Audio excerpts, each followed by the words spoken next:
ताओ ते चिंग का 13वां वर्ष, 13th वर्ष, 13वां सूत्र, पहले उसे सुने और फिर उसके बाद उस पर हम लोग आगे बढ़ते हैं। लाओ त्से लिखते हैं, favour and disgrace seem alarming, high status greatly afflicts your person. Why are favor and disgrace alarming? Seeking favor is degrading. Alarming when it is gotten, alarming when it is lost.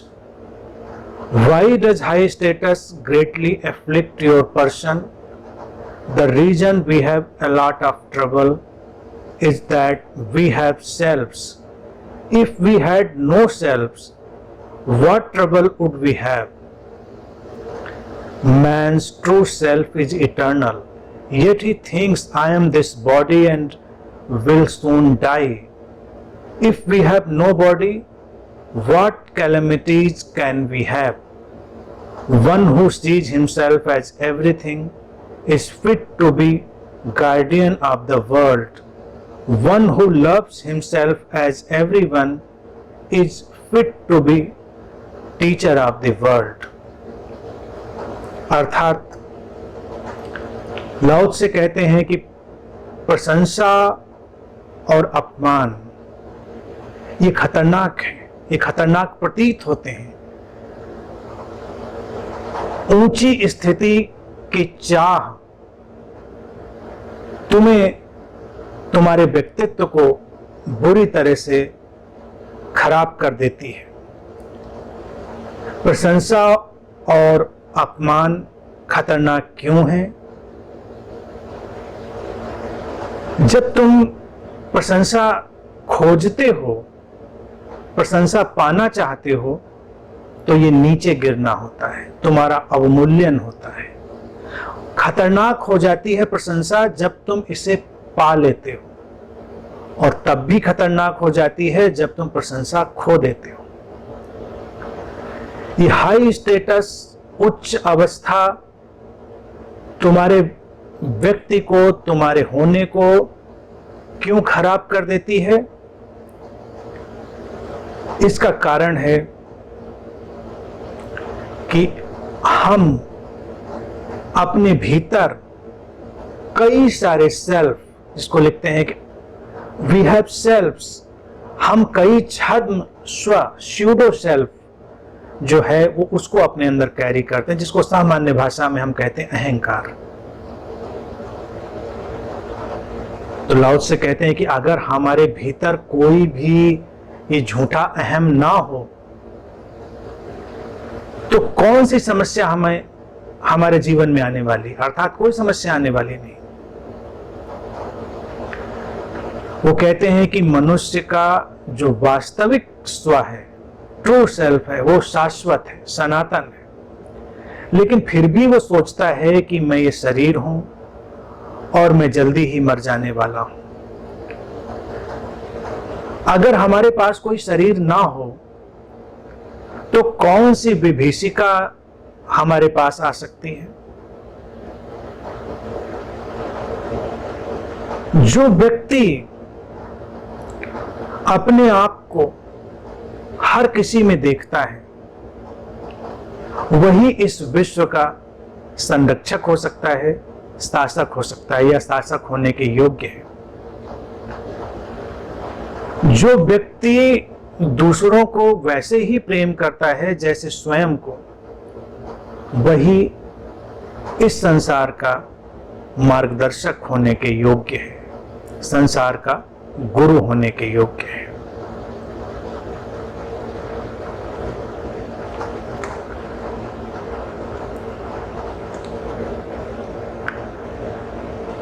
सरल से सूत्र लाओ त्से के, लेकिन खूबसूरत बात जो महत्वपूर्ण है वो ये है कि हम एक गहरी व्यवस्था को सरलता से सामने रखें, वही एक कुशलता है।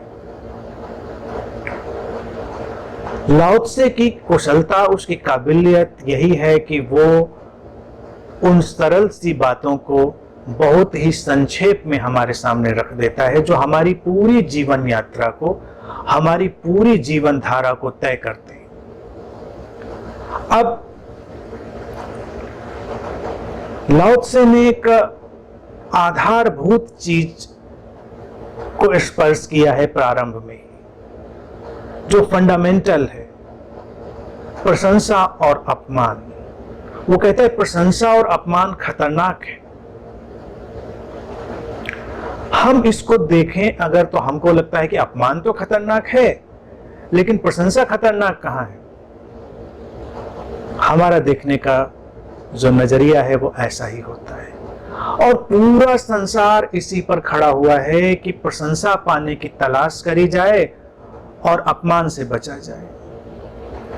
ये जो चीज है वो हमारे भीतर एक दुष्चक्र का निर्माण करती है, और उस दुष्चक्र से एक और दुष्चक्र पैदा होता है, भय का और लोभ का।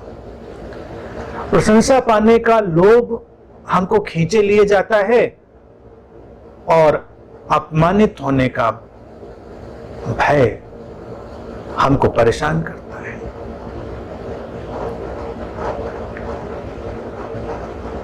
ये जो प्रशंसा पाने की बीमारी है,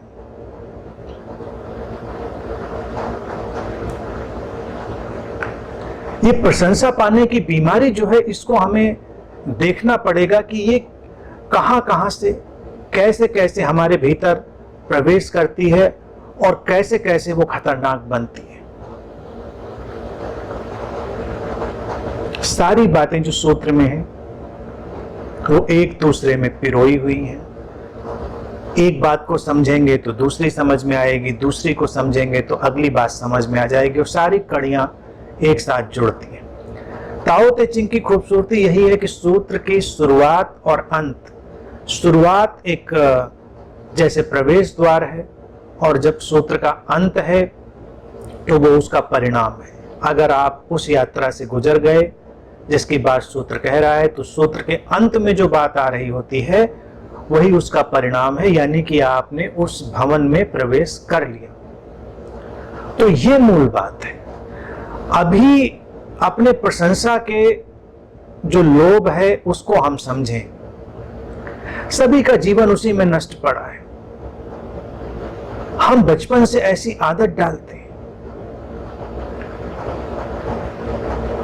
हमारा कॉर्पोरेट हो, हमारे व्यवसाय की चीजें हो, राजनीति हो, धर्म हो, सब जगह प्रशंसा और अपमान, यानी कि रिवार्ड और पनिशमेंट, इसी सब की दौड़ चल रही है। प्रशंसा एक रिवार्ड है, अपमान एक पनिशमेंट है, और अनेक अनेक रूपों में ये आता है, अनेक अनेक रूपों में। और आता इसीलिए है क्योंकि हम अभी अपने जो मूल स्वभाव की अवस्था है उसमें नहीं जा पाए। मूल स्वभाव में अगर हम जाएं तो फिर हम परवाह नहीं करते, लेकिन इसके लिए एक बहुत ही गहरी अलर्टनेस चाहिए सबको, और बचपन से ही बच्चों की ट्रेनिंग हो। बचपन से ही आप उन्हें उनके होने का मूल्य सिखाएं। प्रशंसा और अपमान ये क्षणभंगुर हैं, इनमें पड़ने वाला नहीं है, क्योंकि जो भी बाहर से आने वाली प्रशंसा है वो एक दिन अपमान में बदलती है। दोस्ती दुश्मन बनता है। अगर तुम्हारी किसी से प्रचंड दुश्मनी हो तो तुम्हारी घनघोर मित्रता भी आवश्यक है। कोई यूं ही तो प्रचंड दुश्मन नहीं बन जाता बिना घनघोर मित्र हुए। इसी तरह से तुम्हारा अपमान भी सबसे ज्यादा वही करता है जो तुम्हारी प्रशंसा कर चुका हो। और जब कोई तुम्हारी प्रशंसा करता है तो वो तुम्हारे अपमान की तरफ यात्रा करना शुरू कर देता है। तो जब भी किसी की प्रशंसा तुम ग्रहण करो तो एक बात ये भी स्मरण रखो कि पीछे से अपमान भी आने वाला होगा, उसकी तैयारी कर रहा होगा व्यक्ति। संबंध अच्छे हों या बुरे हों इससे फर्क नहीं पड़ता, ये एक मनोवैज्ञानिक तथ्य है। कि जो व्यक्ति तुम्हारी प्रशंसा में संलग्न हो गया है वो जल्दी ही किसी न किसी बात पर तुम्हारी आलोचना भी करने की तैयारी करेगा, और आलोचना स्वभावतः वो समालोचना नहीं होगी, वो होगी निंदा और फिर होगा अपमान। तो ये एक दुष्चक्र भर जाता है व्यक्ति के जीवन में। होता क्यों है ऐसा? लाओ त्से इन बातों को एक प्रश्न उत्तर के सिलसिले में या तथ्य और तथ्य का जो क्या कारण हो सकता है उस तरह से सामने रखता है। अब वो आगे कहता है कि ये जो प्रशंसा और अपमान है खतरनाक क्यों है। वो कहता है कि प्रशंसा को खोजना तुम्हारा अवमूल्यन है, और जब तुम उसे पा लेते हो तो वो और खतरनाक हो जाती है। वो जब खो जाती है तो भी वो उतनी ही खतरनाक होती है। क्यों कहता है लाओ त्से कि प्रशंसा को खोजना तुम्हारा अवमूल्यन है, डिग्रेडिंग है? क्योंकि तुम प्रशंसा खोजते तब हो जब तुमको किसी बात में यकीन नहीं होता, तुम जानते नहीं। मान लो तुम किसी तथ्य को जानते हो, तुम ज्ञानी हो। अब ज्ञानी होना प्रशंसा का विषय नहीं है। ज्ञानी होना ऐसा ही है जैसे कोई पानी ठंडा है, कोई पानी गर्म। अब अगर किसी ठंडे पानी को ठंडा कहें तो उसकी प्रशंसा नहीं है, गर्म पानी को गर्म कहें तो ये भी उसकी प्रशंसा नहीं है। तो जीवन में बहुत सारी चीजें तथ्यात्मक होती हैं, लेकिन प्रशंसा और अपमान हमेशा गैर तथ्यात्मक होते हैं। वो उनका तथ्यों से लेना देना नहीं होता।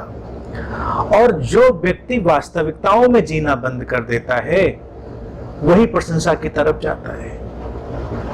तुम अच्छे स्वभाव वाले हो, तुम जानते हो इस बात को, अगर तुम्हारे लिए ये तथ्य है तो ये तुम्हारी प्रशंसा नहीं है। तुम सुंदर हो, सुंदरता का अपना एक तुम्हारा अपना ढंग है, तो कोई तुमको सुंदर कहता है तो तुम्हारी प्रशंसा नहीं है, असुंदर कहता है तो तुम्हारा अपमान नहीं है। क्योंकि तुम जानते हो सुंदरता क्या है, तुम उसमें ठहरे हुए हो, तुम शांत हो, तुम अपने अंदर अपनी प्रसन्नता में ठहरे हो, तो तुम्हारी प्रशंसा और अपमान की किसी भी व्याख्या को कोई लेकर आता है तुम उससे प्रभावित नहीं होते। लाओ त्से कहता है कि जब तुम प्रशंसा की तलाश करते हो तो ये तुम्हारा अवमूल्यन होता है। अवमूल्यन इसलिए होता है कि फिर तुम दूसरे की निगाह से चलना शुरू करते हो, तुम तथ्यों से चलना नहीं शुरू करते। तुम्हारा आधार वास्तविकता नहीं होती, तुम्हारा आधार होता है प्रशंसा पाना। प्रशंसा मिल जाए तुमको, बात खत्म हो गई। तुम ध्यान और साधना में अगर आते हो, इसको कहीं भी फैलाएं, संसार से लेकर धर्म तक। संसार में तुम्हें ग्रेड्स, तुम्हें मार्क्स मिलते हैं स्कूलों में। बच्चों का कितना हम ईगो गुब्बारे जैसा फुला देते हैं। क्या है ये ग्रेड्स और मार्क्स? हमने तय की है व्यवस्था, हमने एक मानदंड तय किया है और किसी को हम गुब्बारे की तरह उसमें उछाल देते हैं, किसी को हम गिरा देते हैं। तमाम समाज की व्यवस्थाएं ऐसी रही हैं अलग अलग जगहों पर, जिन्होंने अलग अलग चीजों को मूल्य दिया है और अलग अलग चीजों को उठाया है और गिराया है। तुम एक मत में, एक विचारधारा में आस्था रखते हो, तो तुम अगर कोई व्यक्ति उस मत और तुम्हारी विचारधारा के साथ चलता है तो तुम्हारी प्रशंसा का पात्र बन जाता है, नहीं चलता है तो अपमान का पात्र बन जाता है और तुम अपमानित करने का कोई मौका नहीं चूकते। फिर वो अपने स्वभाव से चलेगा या कि चलेगा किसी मत और विचारधारा के ढंग से। तुम अगर संसार की विचारधाराओं पर दृष्टि डालो तो वहां भी यही कारोबार है, चाहे वो वामपंथी विचारधाराएं हो, चाहे दक्षिणपंथी विचारधाराएं हो, कोई विचारधाराएं हो। विचारधारा तो एक ही हो सकती है, शाश्वत सनातन जीवन को सुंदर और शुभ बनाने वाली विचारधारा, और वो व्यक्ति को सारे भय और लोभ से मुक्त करने वाली ही हो सकती है। जो कोई भी बात, व्यवस्था, विचार तुम्हें भय और लोभ में डालता है वो तुम्हें एक दुष्चक्र में उलझाता है और फिर प्रशंसा और अपमान के अलग अलग दायरे शुरू होंगे, वो तुमको परेशान करना शुरू करेंगे। ये अवमूल्यन जैसे ही तुमने खोजना शुरू किया प्रशंसा को, वो तुम्हें डिग्रेड करेगा, क्योंकि तुम अपनी जो परम संभावना के साथ हो तुम उसको चूक जाओगे। और फिर इसमें मजेदार बात यह है कि इसका कोई क्राइटेरिया तो है नहीं, इसका कोई मानदंड तो है नहीं कि किस प्रशंसा को प्रशंसनीय माना जाए और किस अपमान को अपमानजनक माना जाए, इसका कोई क्राइटेरिया है नहीं। कई बार लोग एक और दुर्घटना के शिकार हो जाते हैं कि अगर अवमूल्यन के शिकार लोग, भय और लोभ से भरे हुए लोग ही तुम्हारी प्रशंसा करने लग जाएं, तो तुम तो बड़ी खतरनाक स्थिति में आ जाओगे, जिसको लाओ से कहता है खतरनाक है, खतरनाक हो गया। क्योंकि तुम्हारी प्रशंसा उस व्यक्ति ने करी जिसको अभी किसी बात का ज्ञान ही नहीं था, आभास ही नहीं था, और तुम अब उसके जैसे होने लग जाओगे। जो तुम्हारी प्रशंसा करता है तुम उसके जैसे होने के लिए या उसकी प्रशंसा का अनुमोदन करने के लिए तत्पर हो जाते हो, और तुम्हारा दिन प्रतिदिन अवमूल्यन होता चला जाता है। कोई मजहब तुम्हारी प्रशंसा कर दे, कोई पंथ तुम्हारी प्रशंसा कर दे, क्यों करेगा? क्योंकि तुम उनके कुछ नाम्स को मानते हो, तुम उनकी किसी पद्धति को, उनकी विचारधारा को मानते हो। तुम नहीं मानते हो तो तुम अपमान के दंड के शिकार होगे, भय दिखाया जाएगा। क्या ऐसा नहीं है कि तमामों मजहब, तमामों का मतलब जो भी तुम्हारे सामने है वो, और छोटी छोटी जो सांप्रदायिक धाराएं वो तो चलती रहती, कुछ किताब पर खड़े हैं, कुछ व्यवस्थाओं पर खड़े। तुम किसी भी किताब में अगर यकीन करते हो तो तुम्हारा अवमूल्यन हो जाएगा। तुम्हें जीने के लिए कोई किताब कैसे बता सकती है कि तुम्हें ऐसे जीना चाहिए? और मजहब खड़े ही नहीं हो सकते कि अगर उनके पास कोई किताब ना हो। किताब पर खड़े होंगे, विचारधाराएं किसी किताब पर खड़ी होंगी, और फिर वो तुमको बताएंगी कि तुम ऐसे जियोगे तो तुम प्रशंसा के पात्र होगे, और ऐसे जियोगे तो तुम अपमान के पात्र होगे। और प्रशंसा और अपमान के शब्दों को फिर अलग अलग रंगों में रंगा जाता है। कभी प्रशंसा को स्वर्ग के, जन्नत के, कभी अपमान को नरक के, जहन्नम के, तमाम रंगों में हम इस प्रशंसा और अपमान के, यानी कि भय और लोभ के रंगों को ही अनेक अनेक रंगों में रंगते चले जाते हैं। परिवार हैं, परिवारों में कितनी ही मूर्तापूर्ण, जड़तापूर्ण विचारधाराएं, व्यवस्थाएं चल रही हो तो लोग कहेंगे मुझे अपने पारिवारिक मूल्यों के साथ चलना है। अब तुम्हारे मूल्य हैं क्या? पहले तो यही तय कर लो कि उन मूल्यों में कितना मूल्य है, लेकिन नहीं, चलना है। तो ये अवमूल्यन की तरफ तुमको खींचता चला जाएगा, क्योंकि तुम अपनी उस अंतर्निहित परम संभावना के साथ उड़ान नहीं भरोगे, और तुम बाहर से आई हुई किसी भी व्यवस्था के साथ चलने लग जाओगे। समाज में फैशन चलते हैं, तुम देखो तो फैशन एक खास किस्म की प्रशंसा पर चलते हैं। वो प्रशंसा जब आती है तो एक से एक उज्बक, ऊट-पटांग फैशन चल जाते हैं, जो कभी कभी तुम्हारे अवमूल्यन जैसे ही होते हैं। आजकल देखो, पहले का वक्त था, एक भिखारी आए तुम्हारे घर पर, वो ऐसे फटे कपड़े पहने हो तो लोगों को लगता था कि गरीबी होगी, नहीं होगा, और उन कपड़ों को भी थोड़ा सा शर्मा शर्मा के कोई पहनता था कि भाई फटे हुए हैं, पैर दिख रहा है, ये दिख रहा है, वो दिख रहा है। फटा कपड़ा पहनना कभी सम्मान का विषय था? नहीं था।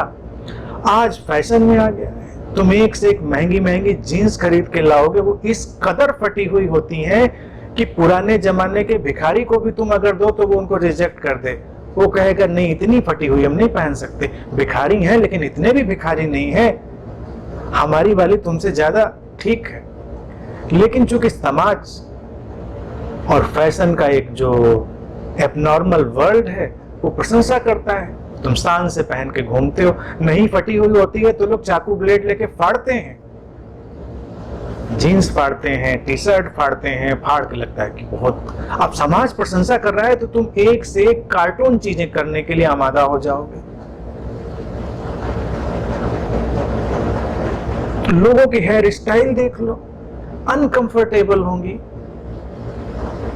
बिल्कुल भी प्रैक्टिकल नहीं होंगी, लेकिन उनको वो अनकंफर्टेबल इम्प्रैक्टिकल हेयर स्टाइल रखनी है क्योंकि समाज से प्रशंसा आ रही है। आजकल प्रशंसा और अपमान का जो जगत है वो तुम्हारे बाजार से आता है, तुम्हारे फैशन से आता है, बहुत सारी जगहों से वो आता है, हर तरफ से, धर्म से तो हमेशा से आता रहा है। तो इस प्रशंसा और अपमान के जगत को देखना बड़ा आवश्यक है कि कहां से कैसे प्रवेश कर जाता है, कौन से मूल्य तुम्हारे ऊपर आकर बैठ जाते हैं और वो तुम्हें अवमूल्यन में डाल देते हैं। तमाम ऐसे समाज जहां पर शराब पीना, ड्रग्स लेना प्रशंसा का पात्र है, क्योंकि तुम बड़ी बड़ी पार्टी में जाते हो और वहां तुम वो सारी हरकतें नहीं करते हो तो तुम बाहरी व्यक्ति मान लिए जाते हो। तुमको प्रशंसा का पात्र बनना है उन लोगों का, तो तुमको भी वही करना चाहिए, तुम करते हो, फिर तुम एक दुष्चक्र के शिकार बन जाते हो। तुम्हें किसी की प्रशंसा कब और कैसे लेनी है, अगर इसका तुम्हारे अंदर कोई वायरस आ गया तो तुम्हारा अवमूल्यन तो होना ही है, अवमूल्यन होना तय है। इसीलिए लाओ से कहता है प्रशंसा की तलाश डिग्रेडिंग है, क्योंकि जो लोग शक्तिशाली हैं और वो कोई नॉर्म तय कर देते हैं तो तुम उसके पीछे पीछे भागने लगते और तुम अपनी मूल व्यवस्था को, मूल आकांक्षा को, अपनी परम संभावना को, ओरिजिनल पॉसिबिलिटी को भूल जाते हो। इसीलिए वो डिग्रेडिंग है। और वो लाओ से कहता है उसको पालो अगर, तब तो खतरनाक है, बहुत डेंजरस है। क्योंकि अगर तुमने प्रशंसा पा ली किसी की तो उससे मिला क्या? क्योंकि जो व्यक्ति, व्यवस्था, विचारधारा, सत्ता जिसने तुम्हारी प्रशंसा की है, तुम अब उससे आगे नहीं जा पाओगे, तुम वैसे ही होकर रह जाओगे। खतरनाक है, क्योंकि अब तुमको मिल गई है प्रशंसा तो तुम उसको बचाए रखना चाहोगे। इसीलिए लाओ से आगे कहता है कि उसका खोना तो और भी खतरनाक है, तुम्हारे प्राण संकट में पड़ेंगे कि प्रशंसा खो जाएगी। इसीलिए जहां जहां लोग इन बातों के शिकार हो जाते हैं, कभी तुम्हारी समझ में नहीं आएगा कि लोग ऐसा जीवन क्यों जी रहे हैं, क्योंकि वहां उनको एक खास किस्म की प्रशंसा मिल रही है और अगर वो नहीं करेंगे तो उनको एक प्रताड़ना, अवहेलना, अपमान झेलना पड़ेगा उस समुदाय में, संप्रदाय में। तो वो उसको खोना नहीं चाहेंगे, वो कहेंगे ठीक है, चलिए ठीक है, बिल्कुल हम ऐसे ही जीते हैं, जैसा बताया गया हम वैसा ही करते हैं। बाहर के संसार में तो पहले अपने ढंग की व्यवस्थाएं तय करती थी, आज तो बाजार और फैशन तय करता है, वो तो हम जान ही चुके हैं। अध्यात्म में आध्यात्मिक व्यवस्थाएं वो प्रशंसा तय करती हैं। तुम कौन से रंग के कपड़े पहनोगे तो तुम कुछ लोगों की आंख में प्रशंसनीय हो जाओगे, तुम गले में कौन से माले डालोगे तो प्रशंसनीय हो जाओगे, तुम क्या करोगे, ध्यान करोगे, पूजा करोगे, नमाज पढ़ोगे, क्या करोगे जो तुम प्रशंसनीय हो जाओगे। एक समुदाय है जो कहता है नहीं ऐसे ही करना ठीक है, तो तुम वैसे करोगे तो प्रशंसा आएगी और नहीं करोगे तो अवहेलना, अपमान आएगा। और अगर प्रशंसा मिल गई तो तुम उसमें ट्रैप हो गए तो ये खतरनाक है, फिर उसको खोना नहीं चाहोगे। इसीलिए लोग कितनी भी पीड़ादायक स्थितियों में फंस के रह जाते हैं महज इस प्रशंसा के लिए। जीनियस, विजार्ड, प्रतिभाशाली, अनूठे लोग वही होते हैं जो किसी की प्रशंसा और अपमान की फिक्र नहीं करते, वो अपने ढंग से चलते, वो कोई परवाह नहीं करते कि तुम इस तथ्य को मान्यता देते हो, नहीं देते हो, क्योंकि ये ठीक है, जो हमको ठीक लग रहा है वही ठीक है, बाकी कौन तय करेगा। अब जैसे फटे कपड़े पहनने वाले फैशन में अगर आप उसको ज्यादा दिल पे ले लें तो आप जब समूचा कपड़ा पहन कर निकलेंगे तो आप इंफीरियर फील करेंगे, आपको लगेगा कुछ तो मैं थोड़ा नीचे हो गया हूं, अवमूल्यन शुरू हो जाएगा, डिग्रेडिंग, फंस गए तुम ट्रैप में। तमाम लोग इसी कारण से फंस जाते हैं कि उनको पता ही नहीं होता है कि सचमुच में उनको करना क्या है जीवन में। उनको करना तो पता ही नहीं है, उनको तो बस भागे चले जाना है, भागे चले जाना है। जैसे लोग दौड़ रहे हैं वैसे दौड़ो, क्योंकि उनकी प्रशंसा लेनी है। लाओ से इसीलिए चेतावनी देता है, ये खतरनाक है, अलार्मिंग है, क्योंकि जिसकी प्रशंसा तुमने ली तुम उससे आगे कभी नहीं जा पाओगे, तुम उसमें ट्रैप होकर रह जाओगे। और फिर एक वक्त के बाद जब वो खोएगी, जो कि हमेशा खोती है, करीब करीब तय है, तो फिर तुम्हारे लिए और परेशानी का ये कारण बन जाएगा। प्रशंसाएं स्थायी नहीं होती, अपमान भी स्थायी नहीं होते, ये तो आते और जाते हैं। इन पर इतना ज्यादा इन्वेस्टमेंट करना आवश्यक क्यों है? व्यक्ति के जीवन में अगर हम इन दो कांटों को निकाल दें, प्रशंसा और अपमान के कांटों को, भय और लोभ के कांटों को, तो व्यक्ति पहली बार दिव्य होता है, पहली बार वो ईश्वर जैसा हो जाता है। फिर तुम्हारा कोई शोषण नहीं कर सकता, कोई एक्सप्लॉयटेशन नहीं हो सकता। फिर तुम अपने विवेक से चलना तय करोगे। तुम अच्छा करोगे इसलिए नहीं कि कोई तुम्हारी प्रशंसा करेगा, क्योंकि अच्छा करना अच्छा है, सही करना सही है, सही जीना सही है, इसलिए तुम वो करोगे। भले तुम्हें कोई उस पे लांछन दे, अवहेलना दे, अपमान दे, तुम फिर भी उस सही रास्ते पर जाओगे। तमाम लोगों ने समाज में ऐसे काम किए, समाज को बदलने की जिन्होंने चेष्टाएं करी, उन्होंने जिया इस तरह का जीवन और फिर उसी से रास्ते निकले। लेकिन जो सामाजिक दायरों में रहकर ही चलना चाहेगा, वो तो प्रशंसा और अपमान के दायरों में ही रहेगा, तो वो उसी दुष्चक्र में घूमता रह जाएगा। तो हमको प्रारंभ से, क्योंकि ये बातें जब समझें तब अच्छा है, जब जागें तब सवेरा है, लेकिन बेहतर समाज अगर हमको बनाना है तो अपने बच्चों को सिखाना शुरू करें। उनको बताएं झूठी प्रशंसा की कोई जरूरत नहीं है और अपमान की भी कोई तुम्हारा अपमान करता है, तुम्हारा क्या जाता है, ये तो उसकी परेशानी होगी। अगर कोई तुम्हारी निंदा करता है तो समस्या उसके साथ होगी। तुम सड़क से जा रहे हो, कोई कुत्ता सो रहा था, उसकी पूंछ पर पैर पड़ गया, उसने तुम पे भौंका, तो ये समस्या बेचारे कुत्ते की है ना, क्योंकि उसकी पूंछ दब गई थी तो वो भौंका। तुम्हारी समस्या, तुम्हारी गलती थी कि उसकी पूंछ पर तुमने पैर डाला था, बस ये तुम्हारी गलती। ये तुम देख लोगे तो पूंछ पर बिना पैर डाले भी आगे चले जाओगे, इतना होश रखोगे। लेकिन अगर वो पलट कर तुम पर भौंका था तो उसकी समस्या थी। तो समाज में भी ऐसे पता नहीं कितने लोगों की पूंछें दबती रहती हैं। तो जब तुम्हारे ऊपर वो भौंकते हैं तो इसलिए नहीं भौंकते कि तुम्हारे अंदर कुछ ऐसा है जिसके ऊपर भौंका जाए, यानी कि अपमानित किया जाए। उनकी पूंछें दबी हुई हैं, किसी बात से भी दब सकती हैं। ये तो बताना बड़ा मुश्किल है कब किसकी पूंछ किस बात से दब जाए। हर इंसान एक सोया हुआ कुत्ता ही है, मतलब ये डिग्रेडिंग बात नहीं मैं कह रहा हूं, बस उदाहरण की तरह से उसका जो अहम है बस ऐसा ही है। कब किस बात पर उसकी पूंछ दब जाए और वो भौंकना शुरू कर दे। भौंकता कई तरह से है, रूठ कर, मुंह फुलाकर, अपमानित करके, आलोचना करके, निंदा करके, कई तरह से वो अपनी प्रतिक्रिया करेगा। इसलिए नहीं करेगा क्योंकि तुम प्रतिक्रिया किए जाने के योग्य हो, इसलिए क्योंकि कोई पूंछ उसकी दबी है, कोई कांटा उसको चुभा है। समाज ऐसे ही चलता है। तो अगर कोई समाज के ऐसे ढर्रे, ऐसे ढांचे का शिकार होगा तो उसका अपना जीवन कहां जाएगा? उसके अपने जीने की तो कोई बात ही नहीं रह जाएगी ना।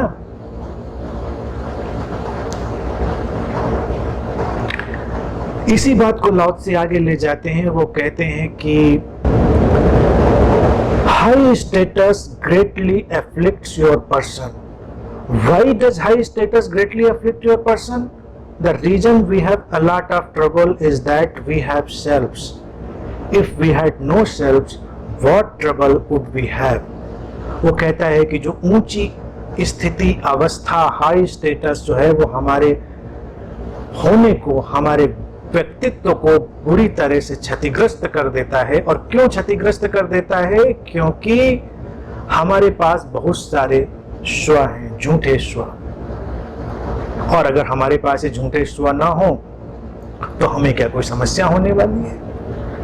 अब इसमें भी बात देखें, हाई स्टेटस।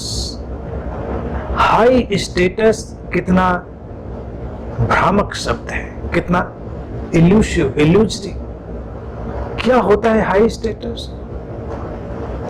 ज्यादा धनी हो जाना हाई स्टेटस है, ज्यादा ज्ञानी हो जाना हाई स्टेटस है, ज्यादा ध्यानी हो जाना, ज्यादा धार्मिक हो जाना हाई स्टेटस है। हाई स्टेटस क्या है? एक डिबेट का विषय है। लेकिन सामान्यतः हाई स्टेटस वही है जिसको समाज हाई स्टेटस की तरह देखता है, बड़े लोग। और समाज अलग अलग पड़ावों से गुजरता है तो उसके लिए बड़े लोग अलग अलग होते हैं। जब समाज के अंदर अपने अंतर जगत को जानने की प्यास होती है, तड़प होती है और अपने आप को समझने की, तो समाज में ऋषि, संत, बड़े लोग हो जाते हैं। भारत एक पूर्णतः आध्यात्मिक देश रहा, इसलिए भारत में हमेशा हमने संतों को महात्मा कहा, उनको महाराज कहा हमने, क्योंकि हमारे लिए वही बड़े लोग थे। जो समाज विज्ञान और बौद्धिकता की तरफ आगे जाने के लिए तत्पर हो गए, उन्होंने ज्ञान को, ज्ञानी लोगों को, उनको बड़ा लोग कहा। उनके लिए वो हाई स्टेटस के लोग थे। लेकिन जो समाज अभी उतने विकसित नहीं थे, जिनके लिए धन और शक्ति वो महत्वपूर्ण थी, वहां पर जो धनी व्यक्ति था वो बड़ा आदमी हुआ। आज के समाज में देखिए, लोग कहेंगे बड़े लोग, बड़े आदमी, तो बड़े का तात्पर्य ही है कि वो पैसे वाला धनी व्यक्ति होगा। बड़ा हम उस किसी को नहीं कहते जो अपने अंतर जगत में प्रतिष्ठित होगा, जो अपने ज्ञान में प्रतिष्ठित होगा, वो हमारे लिए बड़ा नहीं है। जो अपनी प्रसिद्धि में या तो बड़ा हो, यानी कि कोई सत्ता, कोई व्यवस्था उसके आसपास हो जो हमारे लोभ को हवा देने वाली है, तो हम उसको बड़ा कहते हैं। और जब समाज बड़े होने का मूल्य किसी खास चीज में डालता है तो वो समाज की अवस्था को बताता है।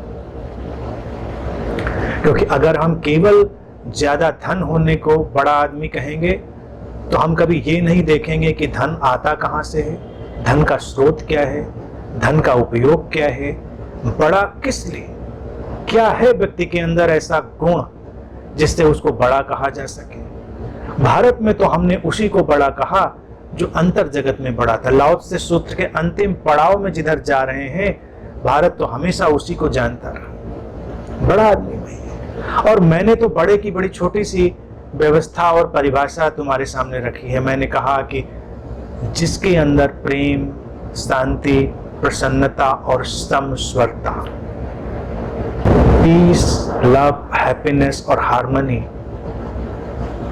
उतर आए हैं, भर गया है जो व्यक्ति इन बातों से, वो बड़ा हो गया है। तो ऐसे बड़े लोग चुनने जैसे हैं, वरेण्य हैं। लेकिन हम जिस हाई स्टेटस की तरफ भाग रहे हैं वो एक खतरनाक स्थिति है, हमारे लिए परेशानियां लाता है और लाओ त्से कहता है हमारे व्यक्तित्व को क्षतिग्रस्त कर देता है। क्योंकि ये बड़ा होना भी हमने वहीं से सीखा है जहां से प्रशंसा और अपमान की सारी धाराएं चली थी कि कैसे प्रशंसा अर्जित करते चले जाएं और हम बड़े हो जाएं। तो एक व्यवस्था वो थी, हम उस ढंग से बड़े हो रहे थे। तो उसमें धीरे धीरे हमारा व्यक्तित्व ही तो क्षतिग्रस्त होता चला गया और हम स्किज़ोफ्रेनिक होते चले गए। हमारे अंदर कई स्व टूट गए। लाओ त्से कहता है क्योंकि हमारे अंदर सेल्फ्स हैं, वो सेल्फ नहीं कह रहा, सेल्फ्स, कई स्व हैं। जैसे मुझे याद पड़ता है जार्ज गुरजेफ के बहुत ही प्रमुख शिष्य थे पीडी आंस्पेस की। पीडिया स्पेस्की ने एक बहुत अच्छी पुस्तक लिखी थी, उसमें कई उनकी तमाम अच्छी पुस्तकें हैं। तो एक पुस्तक में वो लिखते हैं कि व्यक्ति के भीतर मल्टीपल ईगोज है, एक ईगो नहीं है, मल्टीपल ईगो है। लाओ त्से देखिए हजारों साल पहले वही बात कह रहा है कि तुम्हारे भीतर एक सेल्फ नहीं है, कई सेल्फ है। अब सेल्फ तो होना चाहिए एक, लेकिन है कई। तो कई का अर्थ यह है कि व्यक्ति प्रारंभ से ही स्किज़ोफ्रेनिक हो गया है, विखंडित मानसिकता का उसका ढांचा हो गया है, वो मल्टीपल पर्सनालिटी डिसऑर्डर का शिकार हो गया है। अब ये जो एमपीडी है कहीं बहुत बड़ा हो जाता है तो व्यक्ति बड़ा समस्याग्रस्त हो जाता है। लेकिन आमतौर से अगर हम लोगों को ऑब्जर्व करें तो वो वर्केबल एमपीडी के शिकार है, यानी कि काम चलाऊ मल्टीपल पर्सनालिटी डिसऑर्डर है। सुबह कुछ और होते हैं, दोपहर कुछ और होते हैं, शाम कुछ और होते हैं। एक व्यक्ति के सामने कुछ और है, दूसरे के सामने कुछ और है। शक्तिशाली व्यक्ति के सामने कुछ और है, गैर शक्तिशाली के सामने कुछ और है। वो उनके भीतर अनेक अनेक स्व टूटे हुए हैं और कोई भी स्व परिपूर्ण नहीं है। तो ऐसा व्यक्ति जो हाई स्टेटस की तलाश में निकला है, बड़ा होने की तलाश में निकला है, और उसने पहली बात नहीं समझी है कि प्रशंसा और अपमान से मुक्त हो जाना है। अपमानित होने से बचना चाहा तो तुमने एक सेल्फ पैदा कर लिया, एक अहम पैदा कर लिया जो उससे बचने की चेष्टा में था। तुमने प्रशंसा पानी चाहिए तो तुमने एक और सेल्फ पैदा कर लिया। इसीलिए कई बार व्यक्ति के साथ संबंधित होना दुनिया का सबसे जटिल काम है, जबकि कितना सरल काम होना चाहिए। दो लोग मिले, इससे ज्यादा स्वर्गिक डिवाइन एक्सपीरियंस क्या होना चाहिए। लेकिन दुनिया का सबसे जटिल काम होता है लोगों के साथ संबंधित होना। कब तुम्हारी किस बात से किसकी पूंछ दब जाए, कब किसके भीतर का सोया हुआ कुत्ता जिस पर तुम्हारा पैर पड़ जाए, तुम्हें पता ही नहीं। क्योंकि इतने स्व हैं, इतने मल्टीपल टुकड़े हैं उसके भीतर, इतने पार्ट्स उसके अंदर टूटे हैं कि उस व्यक्ति को खुद भी नहीं पता है कि कब हम कहाँ किस बात से आहत होंगे, कब हम कहाँ किस बात से अच्छा अनुभव करेंगे। इसलिए व्यक्ति अच्छा अनुभव करना चाहता है, लेकिन अगर तुम उससे पूछो कि कैसे अच्छा अनुभव करोगे तो उसको ठीक ठीक पता ही नहीं कैसे अच्छा अनुभव करेंगे। वो बस भ्रमित हो जाता है, उसको कोई दिशा नहीं सूझती, उसको कोई उपाय नहीं सूझता, बस वो अच्छा अनुभव करना चाहता है। लेकिन उससे पूछो कैसे, कैसे के लिए फिर उसके पास बाजार आ जाएगा, क्योंकि उसको अपना तो पता ही नहीं। अब उसको बाजार बताएगा, या फिर विचारधाराएं बताएंगी, या फिर मजहब बताएंगे, कुछ तो बताएगा उसको कि तुम अच्छा कैसे अनुभव करो। सुबह तुम ये ग्रीन टी पियो, या तुम इस ब्रांड की कॉफी पियो, या फिर इस पीने के ही तमाम अवमूल्यनकारी डिग्रेडिंग स्तर आ जाएंगे, वो करो। नाक छिदवाओ, कान यहाँ तक तो चलता था। पहले लोग अपने श्रृंगार के लिए महिलाएं वगैरह करती थी। अब तो पुरुष भी पीछे नहीं है श्रृंगार में, और सैलून्स वगैरह में तो अब बराबर की ही भागीदारी है, प्रतिद्वंदिता बराबर की हो गई है। मार्केट कहता है कि ब्यूटी प्रोडक्ट्स इस समय पुरुषों को टारगेट करके भी बहुत निकाले जा रहे हैं, क्योंकि बेचारे बहुत दिनों से वो ब्यूटी एंड द बीस्ट वाले कॉम्प्लेक्स से चल रहे थे, तो उनको लगा कि उस बीस्ट को फिर से कुछ झाड़ पोंछ कर निकाला जाए। तो अब सारा बाजार उधर उन्मुख हो गया है।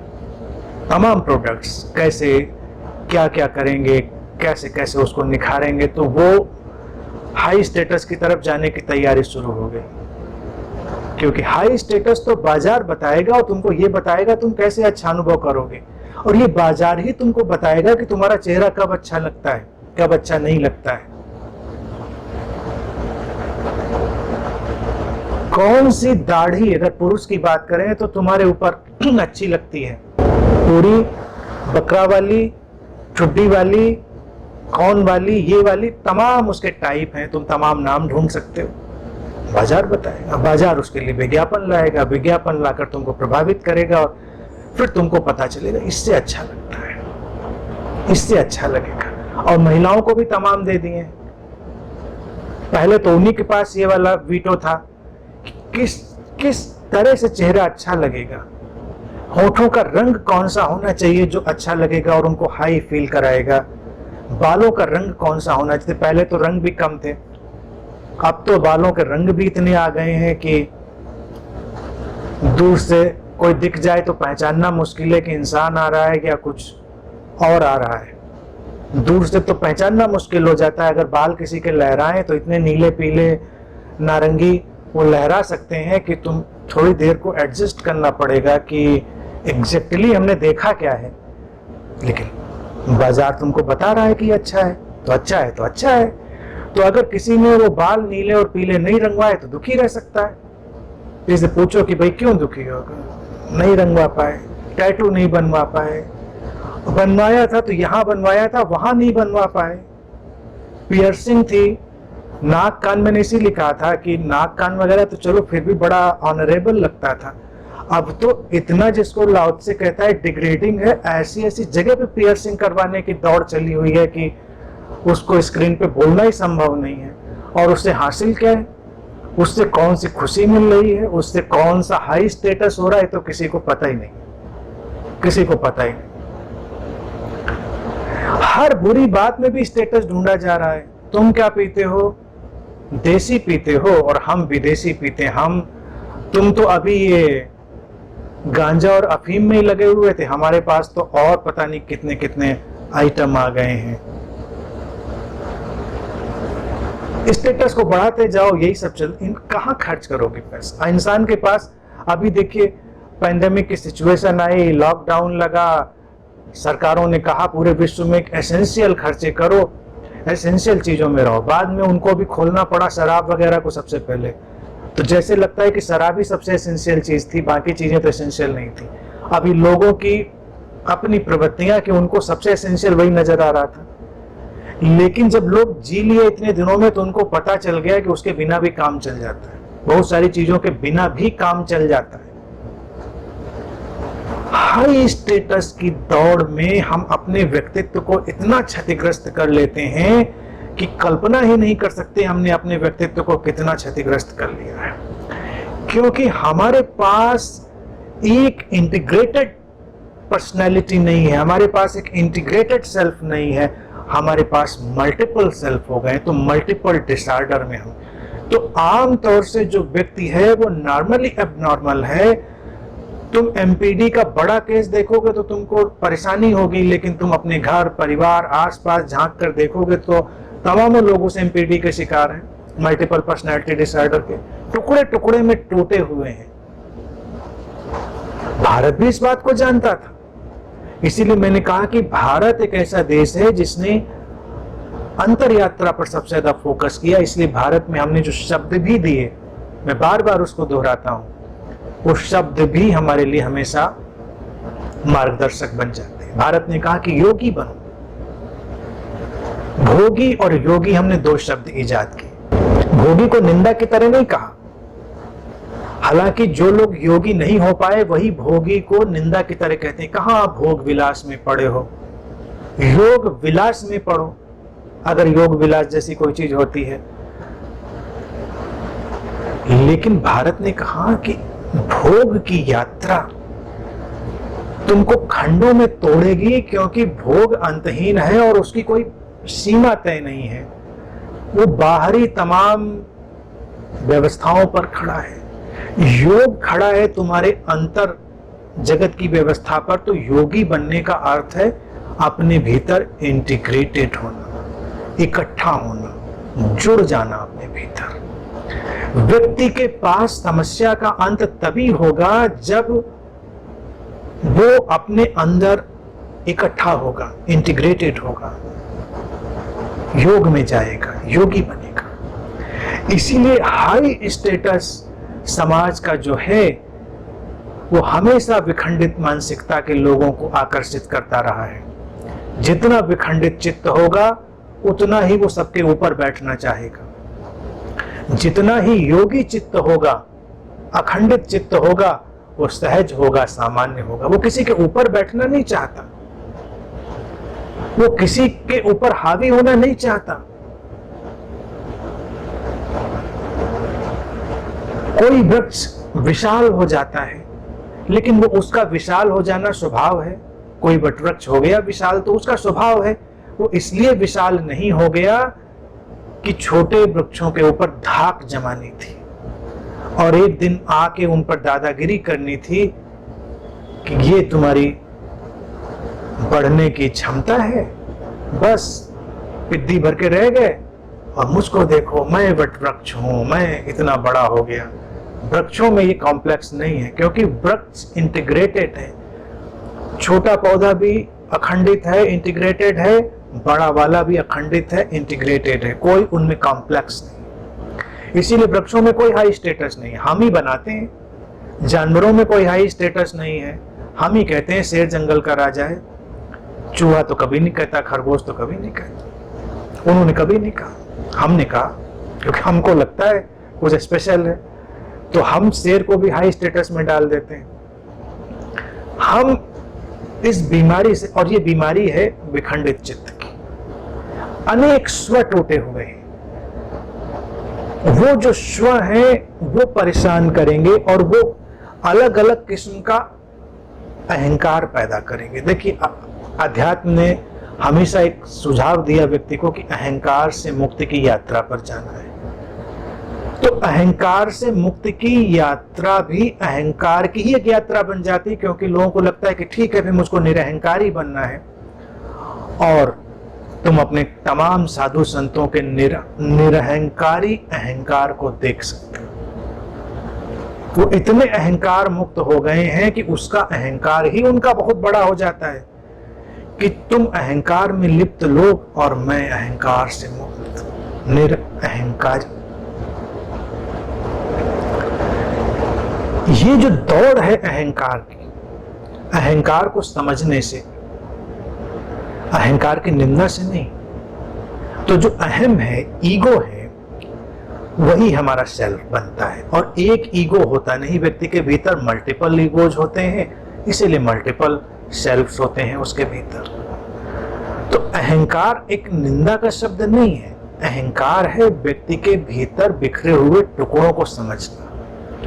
अहंकारी व्यक्ति हम किसको कहते हैं? कि जो बहुत अकड़ कर चलता है, ऐंठ कर चलता है, वो अहंकारी है? नहीं, अहंकार की बीमारी से ग्रस्त हम उस व्यक्ति को कहते हैं जिसके भीतर उसका जो सेल्फ है वो कई टुकड़ों में टूट गया है, वो पारे की तरह बिखर गया है, वो संभाले नहीं संभलता, वो बीमारी में बदल गया है। और जब वो बिखराव आया है तो वो बिखराव अपनी कमजोरियों को खत्म करने के लिए छद्म उपाय करेगा, और वो छद्म उपाय व्यक्ति को और छद्म बनाते चले जाएंगे। ये होती है अहंकार की समस्या। अगर व्यक्ति अपने भीतर अखंडित हो जाएगा तो उसके भीतर एक वर्केबल ईगो रह जाएगा। जैसे मैंने ईगो को हमेशा समझाते हुए आपके सामने दो चीजें रखी, फिक्शनल ईगो और फंक्शनल ईगो। ईगो एक व्यवस्था है, अहम यानी कि हमारी अस्मिता का जो ढंग है वो व्यवस्था है। तो फंक्शनल ईगो तो रहेगा हमेशा, वो किसी का भी समाप्त नहीं होगा, क्योंकि उसी से हमारा काम चलेगा। वो फंक्शनैलिटी है, उपयोगिता है।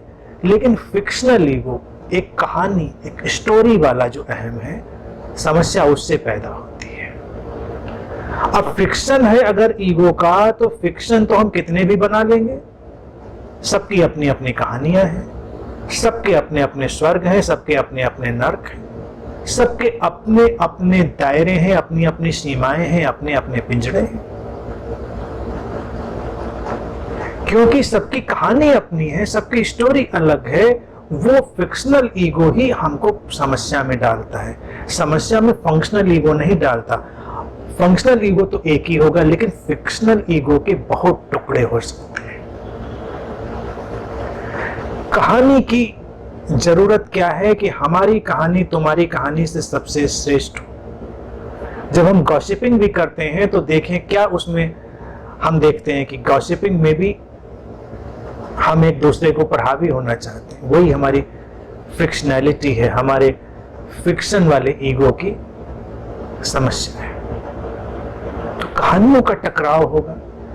जीवन में जब लोगों के बीच टकराव होता है तो कभी उसको आप ऑब्जर्व करें, आपस में आपके अपने टकराव होते हैं, उसको ऑब्जर्व करें, तो ये उन्हीं अपने भीतर के स्यूडो सेल्फ की टकराहट होती है। वो जो सेल्फ्स हैं, जो टुकड़े हैं, टूट गए हैं, वो टकरा रहे हैं और वो अपनी अपनी कहानियां हैं, वो कहानियां टकरा रही हैं, वो स्टोरीज एक दूसरे से टकरा रही हैं,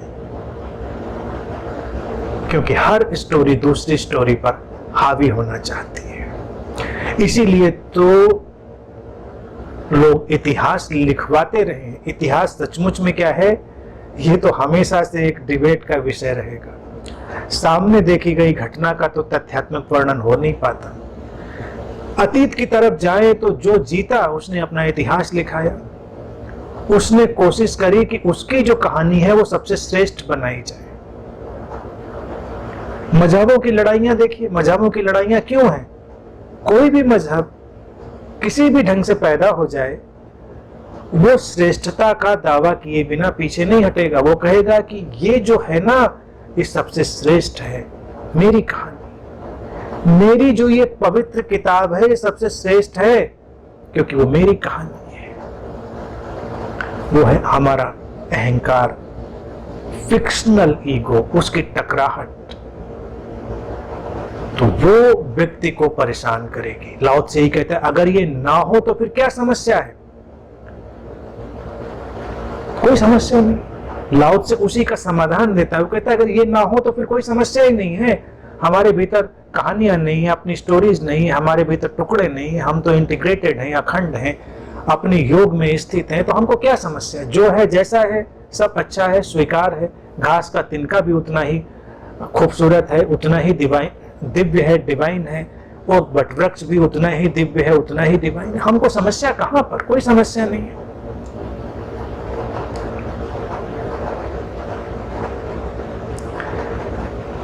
आगे लाओ त्से इसी को बढ़ा के कहते हैं कि man's true self is eternal. जो मनुष्य का वास्तविक होना है, जो उसका वास्तविक स्व है, वो शाश्वत है, लेकिन वो सोचता है कि मैं ये शरीर हूं और मैं जल्दी ही मरने वाला हूं। वो कहता है अगर ये शरीर ना हो तो कौन सी विभीषिका हमारे पास आएगी? कोई विभीषिका हमारे पास नहीं आएगी। मेरा होना, true self. What is true self? True self is just your being, not your fiction. तुम्हारी कहानी नहीं कि मैं ये हूं, मैं वो हूं, मैं ज्ञानी हूं, मैं अज्ञानी हूं, मैं हिंदू हूँ, मुस्लिम हूँ, सिख हूँ, ईसाई हूँ, छोटा हूँ, बड़ा हूँ, अमीर हूँ, गरीब हूँ, आदमी हूँ, औरत हूँ, ये सब नहीं। होना, ट्रू सेल्फ जो शाश्वत है, लाओ त्से जिसको कहता है, वो तो बस होना, केवल प्रेजेंस, वो तुम्हारी बीइंग। तुम जब आंख बंद करके बैठते हो और तुम्हारा वो होना रहता है, जिसपे कोई नाम नहीं होता, रूप नहीं होता, कोई लेबल नहीं होता, स्टेटस नहीं होता, कोई कहानी कल्पना जिसके ऊपर हावी नहीं होती, वो तुम्हारा होना। लाओ त्से कहता है वो तो शाश्वत है ना, वो तो सनातन है, चिरंतन है, उसमें तो कुछ नष्ट होने वाला है नहीं। उसको जानना है, सही सही जानना तो वही है, उधर ही जाना है। वो कहता है कि उसके बजाय हम जुड़ जाते हैं अपने शरीर से। लाओ त्से केवल शरीर कह रहा है, आप उसको आज के आधुनिक संदर्भ में शरीर मन कहें, बॉडी माइंड, क्योंकि बॉडी माइंड एक साथ आजकल हम उपयोग करते, शरीर मन, बॉडी माइंड। हम अपने को केवल शरीर मन मान लेते हैं और ये मान लेते हैं कि ये चूंकि खत्म होने वाला है, इसकी सीमा है, तो सारा झगड़ा झंझट है, भय है, परेशानी है, सारी चीजें हैं। शरीर और मन एक उपयोगिता है, वो जो हमारी इटर्नल प्रेजेंस है होने की, उसके बीच में ये शरीर मन हमारे पास आया है, जो उपयोग किए जाने के लिए है। लेकिन हम तो ग्रस्त हो जाते हैं शरीर से और मन से। हम वही मान लेते हैं, हम मान लेते हैं इससे ज्यादा हमारा होना कुछ है नहीं, इससे अलग हमारा होना कुछ है नहीं। इसीलिए सबके अपने अपने मन हो जाते हैं। शरीरों की सीमाएं खिंचती हैं, सीमाएं भय पैदा करती हैं, भय हमें अलग किस्म की असुरक्षाओं में ले जाते हैं, असुरक्षाएं संघर्ष में ले जाती हैं, युद्ध में ले जाती हैं, हिंसा में ले जाती हैं, ईर्ष्या में ले जाती हैं, अनेक अनेक प्रतिद्वंदिताएं खड़ी हो जाती हैं, छोटे बड़े की दौड़ शुरू हो जाती है, प्रशंसा अपमान के दुष्चक्र खड़े हो जाते हैं। क्योंकि ये अगर सीमित है और नष्ट होने वाला है तो इसको बचाने के उपाय करने हैं। और हम एक चीज नहीं देख पाते कि अगर एक शाश्वत होने से, एक स्रोत से ये शरीर मन प्रकट हुआ है तो स्रोत ही इसको संभालेगा। लाओ त्से की ये बात जो है उसमें छुपी हुई है, ये हिडन है कि अगर हमने अपने को शरीर से इतर माना तो हमने ये भी जाना कि फिर स्रोत ही संभालेगा। सब स्रोत से प्रकट हुआ है। ये बहती हुई धारा थी, इसी पर कोई बुलबुला उठा है। धारा नहीं उठाया है बुलबुला। धारा जब तक संभालेगी संभालेगी, जब बुलबुला फूटेगा फूट जाएगा। लेकिन बुलबुला जब अपने बुलबुले होने से ग्रस्त होकर फूटने से चिंतित हो जाए तो उसके लिए कैलेमिटीज खड़ी हो जाती हैं। सोचो कभी, पानी की सतह पर बना हुआ बुलबुला, सागर की सतह पर उठी हुई लहर जैसे ही अपने उस लिमिटेड बॉडी माइंड से ग्रस्त हो जाए तो उतनी ही देर के लिए उसके लिए कैलेमिटी है। अब उठी, अब गिरी, अब क्या होगा, अब कैसे होगा, ऐसा नहीं हुआ तो क्या होगा, कितनी देर चलेंगे। फिर तुम्हारे पास सारे बाबा दादी मांत्रिक ज्योतिषी सब आ जाएंगे, तुम्हारा भविष्य बताएंगे। कब तक चलेगा ये बुलबुला, कब फूटेगा, नहीं फूटेगा, कितना चलना है, किस घड़ी में, किस मुहूर्त में ये लहर कब गिरेगी। तो क्या हम इतना नहीं स्वीकार कर सकते हैं जो लहर उठी है वो गिरेगी, जो बुलबुला बना है फूटेगा। क्या फर्क पड़ता है। पीछे शाश्वत है हमारा वो सागर रूप, हमारा होना, जिसको लाओ त्से कहता है कि वो सच्चा स्वरूप है, सच्चा स्व है, ट्रू सेल्फ है, जो शाश्वत है। शाश्वत है इसलिए क्योंकि वो कभी नष्ट नहीं होगा ना, नहीं तो शाश्वत कैसे होता। सारे संतों ने हमारी तुलना ऐसे ही करी है मनुष्य की, इस शरीर मन की, जैसे एक बुलबुला, जैसे एक लहर। तो क्या चिंता करनी फिर, लहर को तो सागर ने ही संभाला है। बीच में जब उसको ख्याल आ जाता है कि अपने को संभाल लें, कितनी चिंता है, कितनी आपाधापी है। सही आस्थावान व्यक्ति वही है जो लहर की तरह लय में उठता है, लय में गिरता है, परवाह नहीं करता। गिरना होगा गिर जाएंगे, उठना होगा उठ जाएंगे। Who cares? Who cares? उठने और गिरने की बातें। जिस दिन तुमने ये सोच लिया, कौन सी कैलेमिटी तुम्हारे पास आएगी।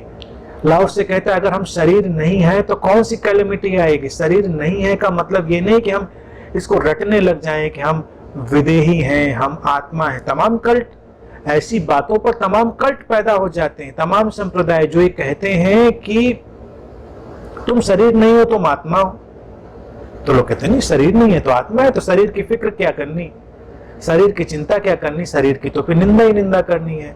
लेकिन शरीर ही तो टूल है, इंस्ट्रूमेंट है, उसके बिना काम नहीं चलना। प्रशंसा और निंदा के लिए भी शरीर चाहिए। तो हमको उस कल्टिस्ट और सांप्रदायिक सोच में नहीं जाना है कि हम शरीर नहीं हम आत्मा है। लाओ त्से केवल बात को समझाने के लिए कह रहा है कि अगर हम ये जानते हैं कि ये जो शरीर और मन की सीमित व्यवस्था है ये सीमित है और हमारा होना असीमित है, शाश्वत है, तो समस्या कहां पर है, फिर कोई कैलेमिटी कहां पर है। फिर तो कोई कैलेमिटी नहीं आती, फिर हमको विचलित करने वाली कोई बात नहीं आती। हमारी जो विखंडित चित्त की अवस्थाएं हैं वो सिमट जाती हैं, इकट्ठी हो जाती हैं, हम एक हो जाते हैं। फिर समस्या कहां आती है।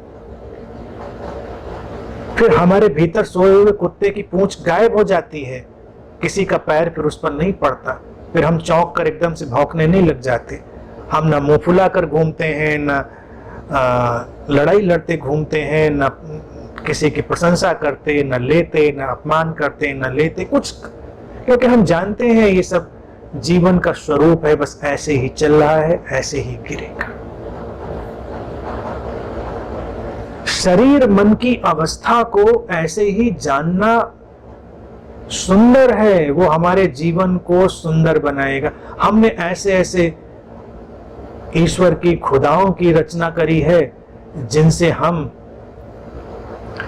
ये उम्मीद करते हैं कि वो हमारे इस बुलबुले को, लहर को बचाए रखेंगे। ऐसे खुदा, ऐसे ईश्वर हमको एक इल्यूजन में डाल, हम ही ने उनको पैदा किया है ना।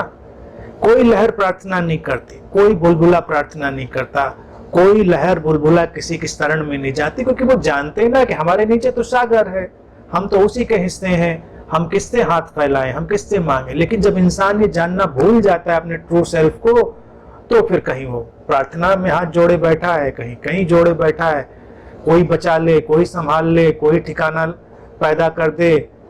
लेकिन ठिकाना ढूंढते ढूंढते हम कब ठिकाने लग जाते हैं हमको पता ही नहीं चलता। लाओ से बहुत ही सदी हुई सटीक बात कह रहे हैं इस समय कि ये जान लो कि सीमित है शरीर, ये मन है सीमित, आता है और जाता है।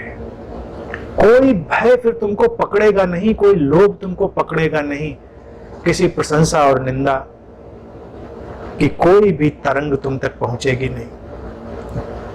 बेमानी हो जाएंगे, कोई जरूरत नहीं रह जाएगी उनकी, तुम्हें क्या उनकी आवश्यकता होगी, तुम उनसे पूरी तरह मुक्त हो जाओगे। तुम्हारे लिए बस उपकरण है, टूल है। बच्चों को शिक्षा दें शुरू से। अभी कुछ दिन हुए, देखिए एक प्रश्न मैंने लिया था, किसी मित्र ने पूछा था कि उनकी छोटी सी बच्ची है और उसको ये भाव पकड़ गया है कि भाई कल को मर गई माँ, पिता मर गए या कोई और उसका परिजन मर गया तो ये तो नाइंसाफी है, ये ईश्वर की नाइंसाफी, क्योंकि हमने ये माना है कि कोई ऐसा ईश्वर है जो ये सब तय करेगा। हम बच्चों को प्रारंभ से ही ये बात बताएं कि ये जीवन ऐसा ही है, लहर जैसा, बुलबुले जैसा। ज्यादा देर नहीं है, लहर जो उठी है उसके गिरने में ज्यादा देर नहीं है, और जितनी देर उठी है उतनी देर तुम जीवन को शांति से जी लो। अपनी स्टोरीज में इन्वॉल्व होके, अपनी कल्पनाओं में, अपनी फिक्शनल जो ईगो की स्थितियां हैं उनमें उलझ के तुम कहीं के कहीं ना पहुंच जाओ। अपने आप को पूरी तरह तुम नष्ट ना कर लो। लहर गिरकर नष्ट नहीं होती है, लहर उठते उठते ही अगर अपने भीतर जटिलता से भर जाए वो उसका बिखराव होता है। मनुष्य ऐसी लहर है जो उठी है और गिरेगी ये तो तय है, लेकिन वो उठने के दरमियान और गिरने के दरमियान बड़ी जटिलताओं से, बड़े डिसऑर्डर्स से भर गई है। हर व्यक्ति करीब करीब एक केस ऑफ एमपीडी हो गया है, मल्टीपल पर्सनालिटी डिसऑर्डर का। उन सारे बिखरे हुए स्व को, जो मल्टीपल सेल्फ्स हैं, उनको हटाकर एक ट्रू सेल्फ में स्टोर करना, रीस्टोर करना है। तो ये प्रोसेस ऑफ रीस्टोरिंग है, ये प्रोसेस ऑफ रिमेंबरिंग है, इसमें जाना है, कोई कैलेमिटी नहीं। अंत में लाओ से कहते हैं, one who sees himself as everything is fit to be guardian of the world. One who loves himself as everyone is fit to be teacher of the world. जो सब में अपने आप को देखता है वो संरक्षक होने योग्य है। जो सबसे अपने जैसा प्रेम करता है वो गुरु होने के योग्य है। सीधी बात। संरक्षक तुम तब बन पाओगे, संभालने वाले तुम तब बन पाओगे, सही शासक तुम बन पाओगे जब दूसरों में तुम अपने आप को देख पाओगे या दूसरों को अपने जैसा देख पाओगे। तब तुम्हें पता होगा कि जो तुम्हारी समस्याएं हैं वही दूसरों की समस्याएं हैं, जो तुम्हारे दुख दर्द हैं वही दूसरों के दुख दर्द हैं। मनुष्य पूरी धरती पर कहीं भी फर्क नहीं है। हमने मनुष्य को फर्क बना दिया है, उसको तोड़ा है। हमने संप्रदायों में तोड़ा है, मजहबों में तोड़ा है, विचारधाराओं में तोड़ा है, रंगों में तोड़ा है, अलग अलग तरह से हमने तोड़ दिया है। ऊंचे और बड़े में तोड़ा है, महात्मा और हीनात्मा में तोड़ा है, धार्मिक और अधार्मिक में तोड़ा है, पापी और पुण्यात्मा में तोड़ा है। तोड़ते ही चले गए हैं हम। और जो कोई ऐसा देखता है वो शासक होने के योग्य तो है नहीं। तुम संरक्षक या शासक हो ही तब सकते हो जब तुम दूसरों को अपने जैसा जान पाओ। तभी तो तुमको पता होगा कि समस्या क्या हो सकती है, समस्या कहां पर हो सकती है। तुम्हारा होना एक व्यवस्था है, तुमने उस व्यवस्था को समझ लिया है, जान लिया है, और अब तुम दूसरों की व्यवस्थाओं को भी वैसे ही जान और समझ पाओगे। तो यहां पर वो जो गार्डियनशिप है, वो जो संरक्षकत्व है, वो जो शासकपन है, वो आ सकता है। उसके पहले जो कुछ होगा वो शोषण होगा, क्योंकि तुमको पता ही नहीं किसी का दुख दर्द, तो तुम शोषक ही हो सकते हो। चाहे तुम धर्म के नाम पर वो शोषण करो, चाहे तुम वो सत्ता के नाम पर करो, चाहे तुम विचारधारा के नाम पर करो, चाहे तुम किसी के कल्याण के नाम पर करो, लेकिन तुम शोषण ही करोगे, क्योंकि तुमको पता ही नहीं, तुमको दिखता ही नहीं कि सब एक जैसे, लोग तुम्हारे ही जैसे। सागर में उठी लहरों में क्या भेद होता है, छोटी बड़ी ऐसी वैसी कैसी भी, हर लहर एक जैसी है। सब लहरें घुल मिलकर एक साथ उठती हैं, गिरती हैं, लय हो जाती हैं। लोगों में वस्तुतः कोई भेद नहीं है। सही आध्यात्मिक व्यक्ति तो वही है जो इस अभेद की स्थिति को देखने लगता है। फिर उसको करुणा सिखानी नहीं पड़ती, उसको ये नहीं कहना पड़ता कि करुणावान बनो, करुणा उसका स्वभाव हो जाती है। ये जगत तुम्हारा ही विस्तार है, तो फिर लोग भी तुम्हारे ही विस्तार हैं, तो सहज तुम करुणावान होते, और जो सहज करुणावान है वही शासक होता है। शासक के लिए सबसे आवश्यक गुण करुणा का है, और करुणा आती ही तब है जब तुम दूसरों को अपने जैसा देख पाते हो, वो क्षमता अर्जित कर लेते हो। फिर अंतिम बात लाओ से कहते हैं कि जो दूसरों से अपने जैसा प्रेम करता है वही गुरु होता है, वही मास्टर होता है इस संसार का। गुरु के लिए अनिवार्य शर्त रख दी है, मास्टर के लिए प्रेम, और वो भी अपने जैसा। जैसे तुम स्वयं को प्रेम करते हो, वैसे ही जब तुम दूसरों से भी प्रेम में हो पाओ। अब प्रेम का मतलब कोई भावनात्मक सर्कस नहीं है। इसीलिए तुम देखो लाओ त्से ने बड़ी समझदारी की और बड़ी क्लेवर बात ली थी, अपने जैसा प्रेम। कभी तुम अपने को तो गले लगाते नहीं, तो दूसरों को अगर तुम गले लगा लगा के प्रेम करना चाहते हो तो फिर वो अपने जैसा प्रेम नहीं हुआ, क्योंकि अपने को गले लगाने ख्याल ही नहीं आता, क्योंकि अपने से दूरी ही नजर नहीं आती, गले क्या लगाए। अगर तुम अपने प्रियजनों के ज्यादा गले मिलोगे तो ज्यादा उनसे प्रेम करोगे। अगर तुमको ऐसा लगता है तो गलतफहमी है, क्योंकि जब तुम ज्यादा गले मिलते हो तो तुम ज्यादा दूरी अनुभव कर रहे होते हो, तुम नजदीक आना चाहते हो। ये जो गले मिलना, ये हाथ थामना, ये लोगों के और नजदीक आना, ये क्यों है? क्योंकि तुम अभी वास्तविक प्रेम में नहीं हो।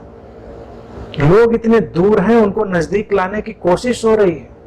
मैं ये नहीं कह रहा गले मिलना बुरा है, मिलो, अच्छा है, एक सजावट है मानवीय संबंधों में, एक डेकोरेटिव पार्ट है, बस इससे ज्यादा नहीं। लेकिन अक्सर प्रेम को लोग भावनात्मक एलिमेंट समझ लेते हैं, इमोशनल। दिन में 4 बार आई लव यू कोई बोले तभी प्रेम होता है। मुझ पर अक्सर लोग ये बात कहते रहे हैं, जो कई बार मेरे निकट के लोग, वो कहते हैं कि आप बहुत प्रेमपूर्ण नहीं हैं। कई लोगों ने मुझसे कहा, तो मैंने कहा कैसे पता चला कि प्रेमपूर्ण नहीं है? आप प्रेम की कोई बात ही नहीं करते, आप कोई इमोशनल बात ही नहीं करते। प्रेम का इमोशनल होने से, भावनात्मक होने से क्या रिश्ता है? लेकिन हमने तो प्रेम को वही समझा है, कोई आकर बस तुम्हारे सामने हाथ फैलाकर खड़ा हो जाए, मैं तुमसे प्रेम करता हूं, तुमको लगे ये प्रेम करता होगा। और तुम यकीन मानो, जब कोई कहता है कि मैं तुमसे प्रेम करता हूं, तो उसको पक्का यकीन होता है कि वो प्रेम नहीं करता। जब भी कोई आई लव यू बोले, हमेशा सावधान हो जाओ, क्योंकि अब इसको बड़ा कैलकुलेशन आ गया है। इसको अब कैलकुलेशन आ गया है, इसको गणित समझ में आ गई है, क्योंकि इसको पता है कि अगर नहीं बोला आई लव यू तो आज को झगड़ा झंझट होने वाला है, और उसके कोई निहित स्वार्थ होंगे, वो पूरे होने वाले नहीं है।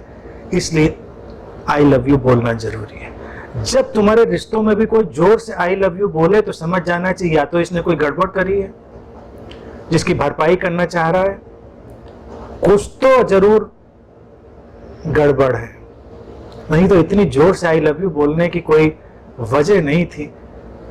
जब सचमुच में तुम प्रेम में होते हो तो ये आई लव यू या मैं प्रेम करता हूं इनकी कोई जगह ही नहीं रह जाती, क्योंकि दूरी नहीं रह जाती, फासले मिट जाते हैं, तुम अपने जैसा ही दूसरे को देखने लग जाते हो।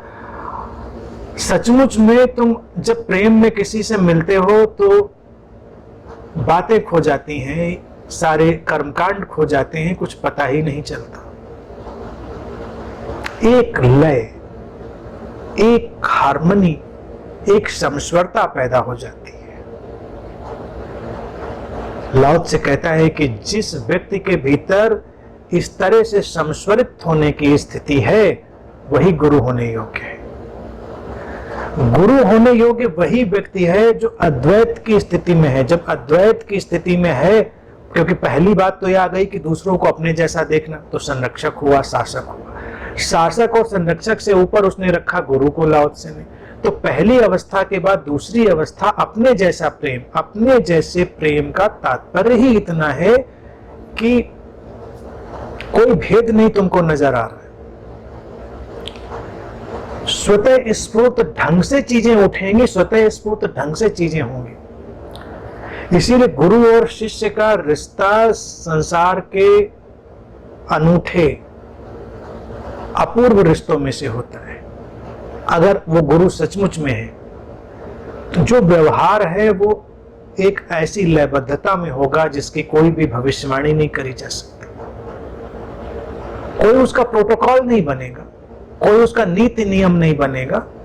जैसे तुम्हारा अपने साथ कोई नीति नियम नहीं होता, तुमको प्यास लगती है तुम उठते हो पानी पी लेते हो, तुमको भूख लगती है उठते हो तुम भोजन कर लेते हो, तुमको विश्राम की जरूरत होती है तुम विश्राम कर लेते हो, तुमको पता है।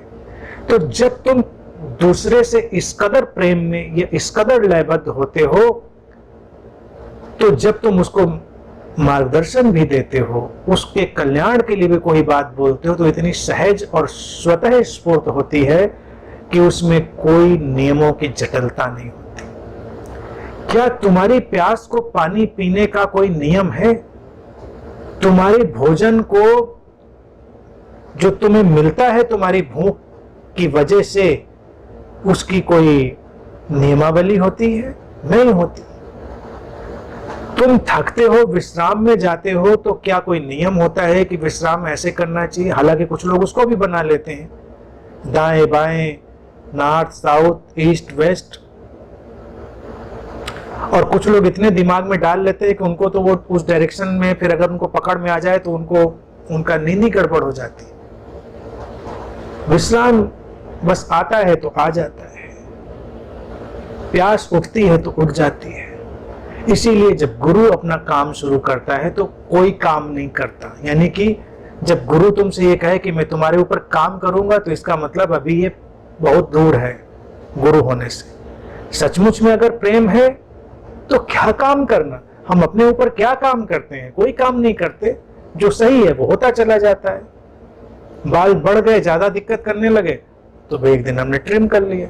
अच्छे लग रहे हैं, अच्छे लग रहे हैं, नहीं हमको डिस्कम्फर्ट हो रहा है, बढ़िया है, ठीक है, कोई बात नहीं। तो गुरु और शिष्य के बीच ऐसी ही कंफर्टेबिलिटी होती है। क्या सही है और क्या गलत है पता नहीं।